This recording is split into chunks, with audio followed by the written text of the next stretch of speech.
What do Groundhog Day, Back to the Future, Edward Scissorhands, Field of Dreams, Nightmare Before Christmas, and Blue Velvet all have in common? They've all been described as Capra-esque, meaning that they follow in the footsteps of the Golden Age, Depression-era Hollywood film director Frank Capra. But what elements define a Capra-style film?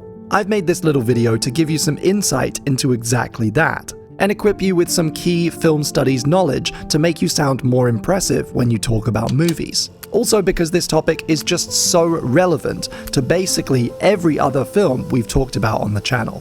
What do you want? You want the moon? Just say the word and I'll throw a lasso around it and pull it down. Capra was born in Sicily in 1897 and immigrated to the US when he was just 5 years old. He grew up in a fairly poor area of Los Angeles with a large Italian population. He studied chemical engineering at the California Institute of Technology, and soon after graduating, enrolled in the army. His early film experience was in silent comedies before spending almost a decade at the emerging Columbia Pictures. That's where he made 1934's It Happened One Night, 1939's Mr. Smith Goes to Washington, and 1941's Meet John Doe. In the wake of Pearl Harbor, he enlisted in the army a second time, writing and directing propaganda/documentary films for the army, basically a series of short films explaining to the troops why they were being asked to fight. His experience with the armed forces, his idealism and patriotism, as well as his experience as an immigrant who loves America, all shine through in his scripted work on both sides of this period. It's just the blood and bone and sinew of this democracy that some great men handed down to the human race, that's all. After the war, he founded his own company, where he directed It's a Wonderful Life and State of the Union, later selling the studio to Paramount.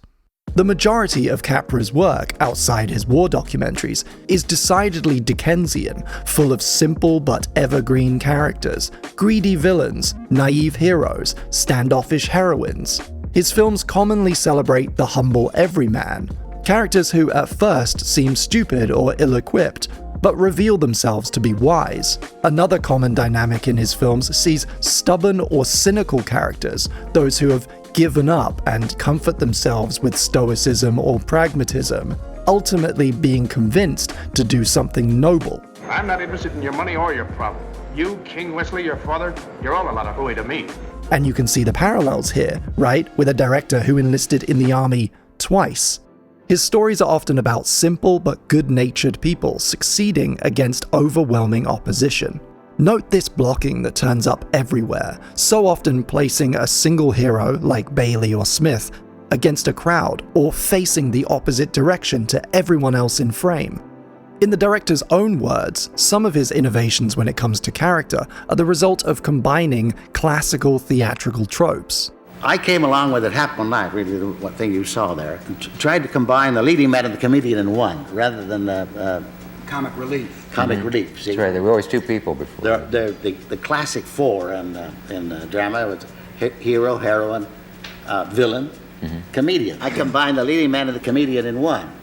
And throughout his work, significant plot points repeat themselves as well. The triumph of our simple working man over the wealthy elite, ideas of community and teamwork, cooperatives and neighborly connection, hopefulness and sincerity defeating cynicism and apathy, sometimes represented as one character against another, and sometimes as a redemption in one man, traveling from despair back to joy and faith. We'll often see a contrast being made between the big city and the small town, the individual and the institution, the farm and the bank, culminating in a pretty public showdown like a trial or a speech, and climactic moments where allies and friends rally to help.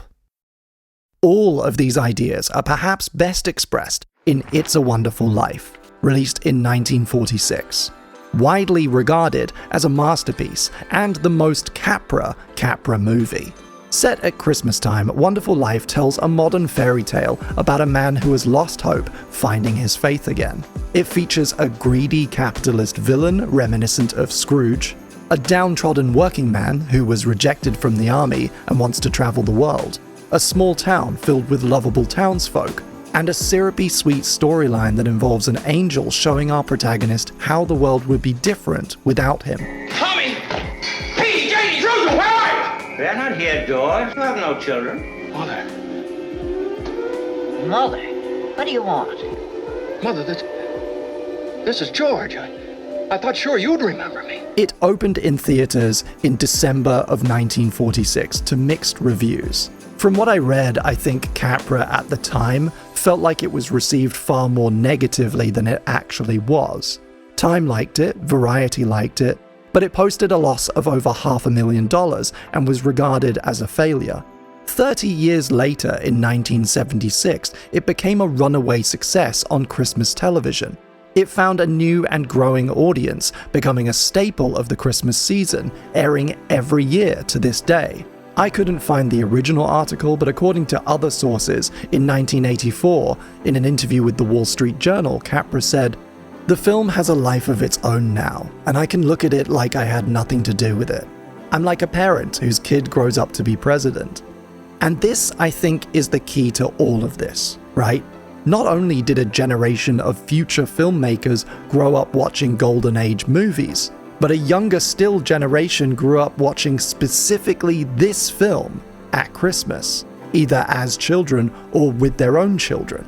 Not just Ramis, Zemeckis, Spielberg, Lynch, but American filmmakers practicing well into the noughts and tens and the present day. These people were raised on a handful of common media texts, and one of them is It's a Wonderful Life. Please. Please. I want to live again. And once you're aware of this kind of absorption into the modern psyche, you start seeing it everywhere.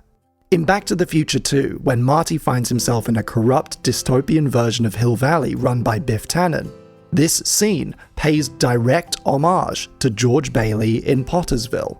In Groundhog Day, at the end of Phil's redemptive transformation, it's the small-town people he met along the way who come one by one to help him over the finish line. And The Majestic, a lesser-known favorite of mine, ends with a triumphant courtroom scene Capra himself would have been proud of. A single man standing up against the very same hypocritical Red Scare BS that led the FBI to denounce It's a Wonderful Life as dangerous communist propaganda. Too many people have paid for this contract in blood. Enough, sir! You are out of order! People like Luke Trimble. That, in a very simplified nutshell, is Frank Capra. And you can't really talk about modern American cinema without him. If you want to dive a little deeper, I recommend the documentary Frank Capra, Mr. America. And if you enjoyed this, make sure you subscribe and check out my full seasons covering films like The Truman Show, Groundhog Day, and The Nightmare Before Christmas. All of which, somewhere along the line, have been described as Capra-esque.